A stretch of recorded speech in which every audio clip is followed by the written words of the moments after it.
Good morning, student. Now today we discuss the DNA fingerprinting. DNA fingerprinting के बारे में आपने पहले 10th क्लास में पढ़ा हो शायद, या नाम तो आपने सुन रखा होगा DNA फिंगरप्रिंटिंग। DNA फिंगरप्रिंटिंग ऐसी टेक्निक है जिसकी हेल्प से हम इसकी हेल्प से जैसे कि अगर कहीं मर्डर वगैरह हो जाता है तो DNA फिंगरप्रिंटिंग की हेल्प से हम ये पता लगा सकते हैं कि ये जो मर्डर है इस व्यक्ति ने किया है। या आपने ऐसे सीरियल वगैरह बहुत से देखे होंगे कि एक लेडी बोलती है कि ये जो बच्चा है इस व्यक्ति का है, ठीक है, या ये जो है मेरे फादर है, ये मेरी मदर है। आपने देखा होगा इस तरीके से सीरियल वगैरह के अंदर। तो वहाँ पे आपने सुना होगा कि DNA फिंगरप्रिंटिंग एक ऐसा टेस्ट है जिसकी हेल्प से हम ये पता लगा सकते हैं कि ये जो दो व्यक्ति दावा कर रहे हैं कि ये मेरा बच्चा है, ये मेरा बच्चा है, हाँ, तो यहाँ ये कंफर्म हो जाएगा कि बच्चा किसका है। तो देखो DNA फिंगरप्रिंटिंग होती क्या है, इसके अंदर क्या होता है, जो DNA सीक्वेंस होते हैं, हमने अभी पढ़ा था ह्यूमन जीनोम प्रोजेक्ट के तहत इससे पहले वाले वीडियो के अंदर, कि उसमें क्या होता है कि जो जीन होते हैं हमारे जीन होते हैं उनको एक सीक्वेंस में अरेंज किया जाता है। तो इसके अंदर भी क्या होता है कि जो DNA होते हैं, DNA के अंदर क्या होते हैं, न्यूक्लियोटाइड बेस होते हैं, है ना। तो वो न्यूक्लियोटाइड बेस का सीक्वेंस एक सीक्वेंस में अरेंज होते हैं वो, है ना।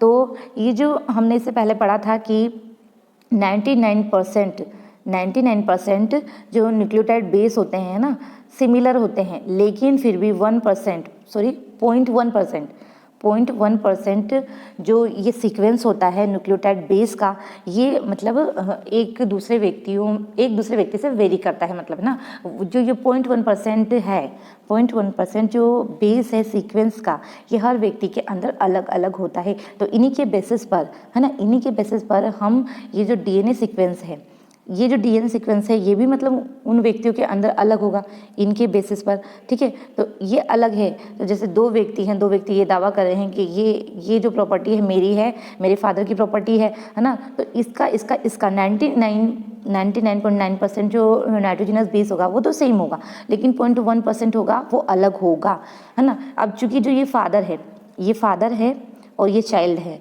ना, ये A और ये B दो चाइल्ड है ना, दोनों बोल रहे हैं कि ये मेरे फादर की प्रॉपर्टी है। तो ये प्रॉपर्टी, ये A बोल रहा है कि मेरी प्रॉपर्टी है, B बोल रहा है कि मेरी प्रॉपर्टी है ना। तो जो फादर होगा, तो हमने पढ़ा है कि जेनेटिक्स के अंदर क्या होता है कि ये जो DNA इन्फॉर्मेशन होती है, जेनेटिक मतलब ये जो जीन्स होते हैं एक जनरेशन से दूसरी जनरेशन में ट्रांसफ़र कर चले जाते हैं। यानी कि जेनेटिक इन्फॉर्मेशन क्या होती है, जीन क्या होते हैं, DNA ही होते हैं, है ना, DNA का ही पार्ट होते हैं। तो वो DNA जो सीक्वेंस है 0.1% होगा, वो फादर और सन का मैच कर जाएगा। तो उस बेसिस पर मान लीजिए वो B का मैच कर गया, है ना, B का मैच कर गया, तो ये B वाले व्यक्ति की फादर की ही ये प्रॉपर्टी है ना, ये लीगली प्रूफ हो जाएगा। तो इस तरीके से DNA फिंगरप्रिंटिंग का यूज़ किया जाता है। तो करते हैं इसकी स्टार्टिंग। DNA फिंगरप्रिंटिंग ये जो टेक्निक थी, है ना, इसको सबसे पहले एलेक जेफरी नामक एक साइंटिस्ट है जिन्होंने डिस्कवर किया था। इस टेक्निक के बारे में उन्होंने बताया था। ये जो टेक्निक होती है इसके अंदर क्या होता है कि ये जो इसका जो बेस होता है ये किस पे आधारित होती है, DNA सीक्वेंस पर ये आधारित होती है ना। मैंने आपको बताया कि 0.1% जो DNA का सीक्वेंस होता है, DNA का सीक्वेंस से मतलब है उनके न्यूक्लियोटाइड बेस का जो सीक्वेंस होता है वो अलग अलग होता है हर एक व्यक्ति में, जबकि 99.9 जो न्यूक्लियोटाइड का बेस होता है वो सिमिलर होता है।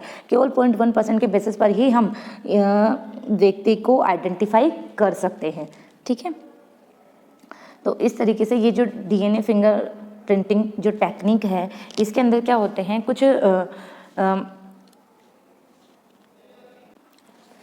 इसके अंदर क्या होता है कि मतलब कुछ रीज़न ऐसे होते हैं, जैसे DNA फिंगरप्रिंटिंग के अंदर क्या होते हैं कि कुछ रीज़न ऐसे होंगे, कुछ सीक्वेंस ऐसे होंगे कि जो बार बार रिपीट करेंगे। जैसे कि मैंने आपको पहले भी बताया था, जैसे ACTG ये न्यूक्लियोटाइड बेस है।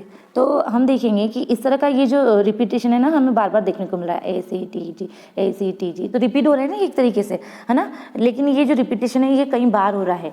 ये कई बार से मतलब है कि अगर ये रिपीटेशन 100 से 1000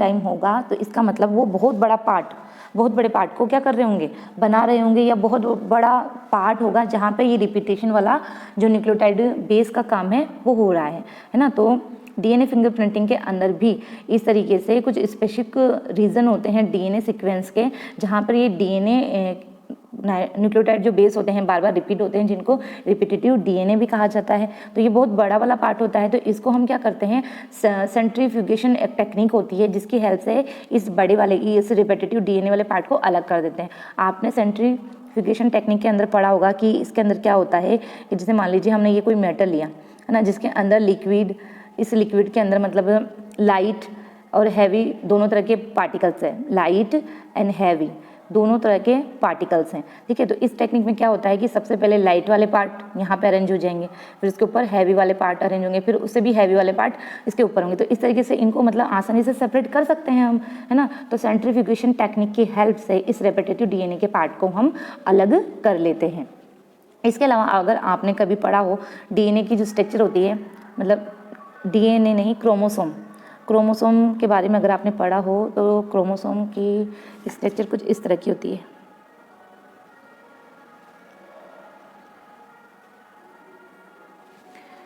ये मैंने थोड़ा आड़ा बनाया है, इसको खड़ा रहता है, ये दोबारा से बनाते हैं।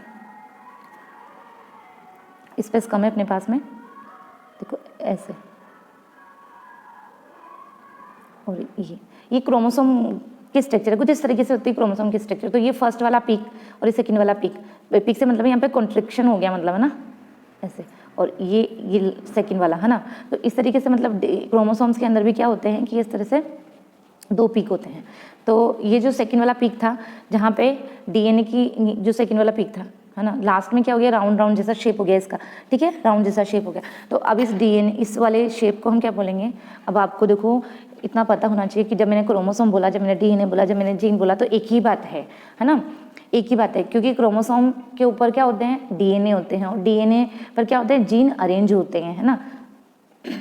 तो जो डीएनए होता है, डीएनए में मतलब दो पीक होते हैं, एक मेजर पीक और एक स्मॉल पीक, ठीक है, एक मेजर पीक और एक स्मॉल पीक। पीक से मतलब समझिए ना आप इस तरीके से, ठीक है, दो पीक होते हैं, मतलब उनकी संरचना में दो पीक आते हैं, एक बड़ा वाला एक छोटा वाला, है ना। तो जहाँ पे छोटा वाला पीक होता है ना, स्मॉल पीक होता है, उसे सैटेलाइट डीएनए बोलते हैं। जैसे कि मैंने अभी आपको बोला कि ये वाला पार्ट, ठीक है। तो अब इस वाले पार्ट को हम बोलेंगे सैटेलाइट डीएनए। क्या बोलेंगे, सैटेलाइट डीएनए। अब चूंकि ये जो छोटा सा पीक था, तो अब ये हर क्रोमोसोम्स में, हर डीएनए के अंदर अलग अलग होगा। तो ये जो सैटेलाइट डीएनए हैं ये अलग अलग होते हैं, है ना, अलग अलग होते हैं, यानी वेरी कर जाते हैं।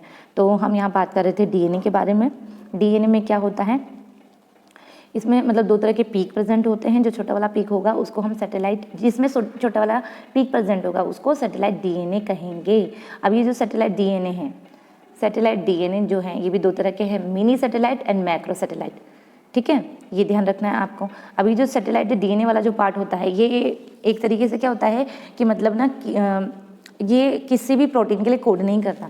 ये जो सैटेलाइट डीएनए वाला जो पार्ट होता है ना, किसी भी प्रोटीन को कोड नहीं करता, है ना।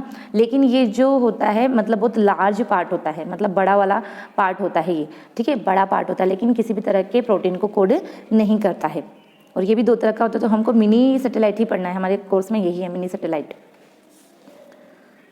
अब देखो हाँ, ये जो सैटेलाइट है वो किसी भी प्रोटीन को कोड नहीं करेगा, लेकिन ये जो ह्यूमन जीनोम के अंदर, ये बहुत बड़ा ह्यूमन जीनोम जो हम पढ़ रहे थे उसके अंदर बहुत बड़ा लार्जर पोर्शन होता है ये, ठीक है। लार्जर पोर्शन होने के साथ साथ ये हाई डिग्री पॉलीमॉर्फिज्म रिप्रेजेंट करता है ना। पॉलीमॉर्फिज्म से मतलब क्या होता है, हिंदी वर्ड इसका क्या होता है, बहुरूपता, मतलब है ना, बहुत सारी स्थिति में मिलना, उसे बोलते हैं पॉलीमॉर्फिज्म। तो ये जो सैटेलाइट डीएनए होता है ये बहुत हाई डिग्री में, मतलब बहुत ज़्यादा रूप में पॉलीमॉर्फिज्म रिप्रेजेंट करता है। पॉलीमॉर्फिज्म से मतलब है variation eight a genetic level, है ना, इनके जेनेटिक लेवल में बहुत बड़ा वेरिएशन हमको देखने को मिलता है, ठीक है।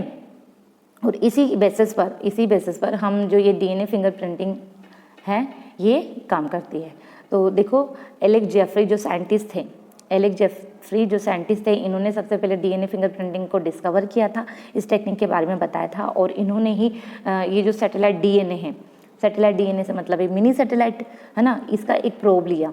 एक प्रोब से मतलब है एक टेम्पलेट हमने पढ़ा था ना, दो स्टैंड, फर्स्ट टेम्पलेट और सेकंड टेम्पलेट, है ना। तो उसका एक प्रोब लिया, एक टुकड़ा लिया, एक फ्रेगमेंट लिया, ठीक है। तो एक ये जो सैटेलाइट डीएनए है इसका एक प्रोब लिया, ठीक है। अब ये जो प्रोब था, अब ये बहुत ज़्यादा हाई डिग्री में पॉलीमॉर्फिज्म को दर्शाता था। पॉलीमॉर्फिज्म मतलब बहुरूपता होती है, मतलब एक ही स्थिति को बार बार बहुत अलग अलग तरीके से दर्शाना।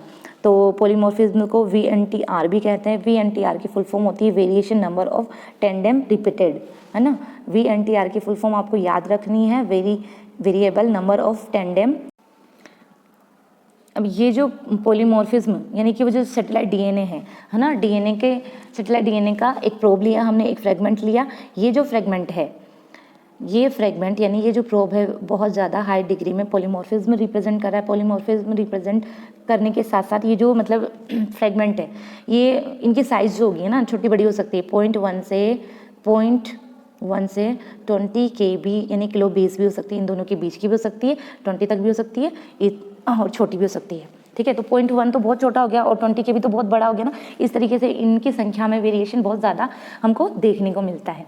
ठीक है, तो आपको याद क्या रखना है, याद दो बातें याद रखनी है आपको। एक तो एलेक्स जेफरी का नाम, जिन्होंने इनको डिस्कवर किया था। दूसरा, ये जो DNA फिंगरप्रिंटिंग थी, ये सेटेलाइट DNA पर आधारित है। सेटेलाइट DNA को मिनी सेटेलाइट DNA भी बोलते हैं। मिनी सेटेलाइट DNA के अंदर क्या होता है कि ये पॉलीमॉर्फिज्म शो करता है। पॉलीमॉर्फिज्म से मतलब है कि एक ही स्थिति को बार बार शो करता है, मतलब है ना, बहुत ज़्यादा बार जल्दी तरीके से। ठीक है, तो VNTR क्या है, VNTR ही पॉलीमॉर्फिज्म। VNTR की फुल फॉर्म याद रखनी है आपको, variable number of tandem repeated. ठीक है, जो कि इसकी जो साइज़ है 0.1 से 20 KB किलो बेस भी हो सकती है। तो ये था हमारा DNA फिंगरप्रिंटिंग, जिसकी हेल्प से, है ना, DNA फिंगरप्रिंटिंग की हेल्प से, जैसे मान लीजिए किसी लेडी ने बोला या किसी बच्चे ने बोला कि ये जो है मेरे फादर हैं, है ना, तो इस चीज़ को कैसे डिसाइड करेंगे, इस चीज़ को फिंगरप्रिंटिंग की हेल्प से डिसाइड करेंगे, क्योंकि है ना उस व्यक्ति का जिसके ऊपर ये इल्ज़ाम लगाया जा रहा है कि वो उस छोटे बच्चे का फादर है, तो उसका जो DNA होगा, है ना, उसके DNA के अंदर जो सेटेलाइट DNA होगा, है ना, सेटेलाइट DNA वाला जो पार्ट होगा, उसके अंदर क्या होगा, ये पॉलीमॉर्फिज्म जो कंडीशन है ये डिफरेंट होगी, क्योंकि इसमें बहुत सारे नंबर में टेंडेम शो करती है ना। तो इस तरीके से हम ये पता लगा लेंगे कि ये जो व्यक्ति है इसी बच्चे का फादर है। या मान लीजिए कहीं मर्डर हुआ है, तो ये DNA फिंगरप्रिंटिंग की हेल्प से इस तरीके से हम क्रिमिनल को पकड़ते हैं। अब ये जो टेक्निक है, इस टेक्निक के अंदर कुछ स्टेप फॉलो किए जाते हैं। ठीक है, और ये जो टेक्निक है हमारी DNA फिंगरप्रिंटिंग टेक्निक, ये बहुत ज़्यादा एक्सपेंसिव प्रोसेस है और बहुत लंबी प्रोसेस है ये। ठीक है, तो हर कोई व्यक्ति ऐसा नहीं कि कहीं भी हॉस्पिटल में गए और कहीं करवा लिया DNA फिंगरप्रिंटिंग, ऐसा नहीं है। मतलब ये बहुत क्वालिफाइड डॉक्टर के थ्रू और बहुत अच्छी लैब में की जाती है और बहुत महंगी तकनीक है ये, तो हर व्यक्ति नहीं कर सकते। बहुत ऐसी इमरजेंसी जैसी कंडीशन होती है, वहीं पे इसको किया जाता है। तो देखो ये टेक्निक के अंदर क्या क्या स्टेप फॉलो की जाती है। सबसे पहले तो उस DNA को आइसोलेट करेंगे, है ना, DNA को आइसोलेट करेंगे फर्स्ट। सेकंड क्या करेंगे, जो हमने DNA आइसोलेट किया है उसको रेस्ट्रिक्शन एंडोन्यूक्लियस, ये एंजाइम है, रेस्ट्रिक्शन एंडोन्यूक्लियस एंजाइम की हेल्प से ये DNA हमने ले लिया।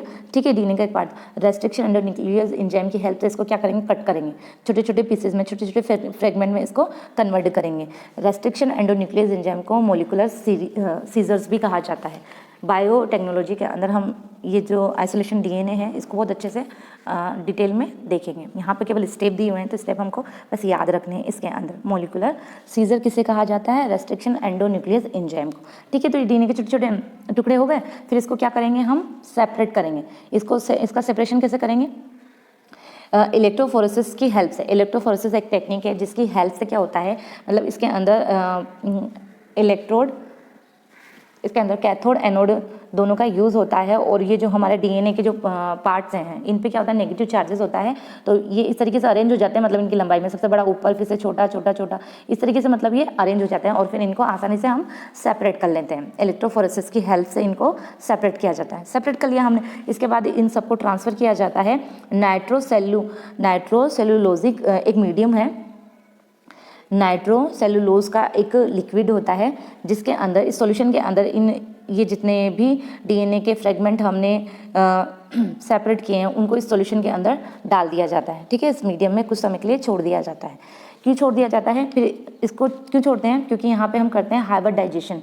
हाइब्रिडाइजेशन करने से क्या होता है कि हमें ये पता लगता है कि जो फ्रेगमेंट हैं, ये जो VNTR प्रोब्स है, फ्रेगमेंट है, ये मतलब किस तरीके से काम करते हैं, किस तरीके से ऑर्गेनिज्म की बॉडी के अंदर जाएंगे, कैसे अपना वर्क परफॉर्म करेंगे, उसको हम अच्छी तरीके से देखते हैं हाइब्रिडाइजेशन की प्रोसेस के थ्रू। ठीक है, तो उसके बाद लास्ट में फिर क्या करते हैं, जो हमने हाइब्रिडाइजेशन डीएनए फ्रेगमेंट को अलग किया है ना, तो उसका डिटेक्शन करते हैं, उसकी पहचान करते हैं ऑटो रेडियोग्राफी प्रोसेस से। ठीक है, कि ये किस तरीके से अपना काम करते हैं, कैसे इनका होस्ट की बॉडी में यूज़ है। तो ये कितने स्टेप हैं, 7 स्टेप हैं, ये 6 स्टेप। ये स्टेप आपको याद रखने हैं कि सबसे पहले आइसोलेशन ऑफ डीएनए करेंगे, दूसरा उसके बाद digestion of DNA by the restriction endonuclease enzyme, third separation of DNA fragment by the electrophoresis, fourth transfer of DNA fragment into nitrocellulosic medium, and fifth hybridization using radio level VNTR probes, and last detection and hybridized DNA fragment by the auto radiography। तो ये आपको ये जो step है उनके नाम याद रखने हैं। तो ये थी डीएनए फिंगरप्रिंटिंग, है ना। तो आप इसको अच्छी तरीके से पढ़ लें। इसी टॉपिक के साथ ये जो हमारा चैप्टर था, चैप्टर नंबर 6, ये फिनिश होता है। इसके सारे जितने भी टॉपिक थे 6 के हमने सबको देखा है। और ये डीएनए फिंगरप्रिंटिंग बहुत छोटा सा टॉपिक है, इस पर हमारे एग्ज़ाम के अंदर क्वेश्चन भी बनता है, और वाइवा के पॉइंट ऑफ व्यू से भी ये डीएनए फिंगरप्रिंटिंग बहुत इंपॉर्टेंट है ना। तो आप इसको चैप्टर को बहुत अच्छी तरीके से कर लें। इसी चैप्टर के साथ हमारी जो सेकंड यूनिट थी वो कंप्लीट होती है, और सेकंड यूनिट हमारी पूरी बुक की सबसे लार्जेस्ट यूनिट थी।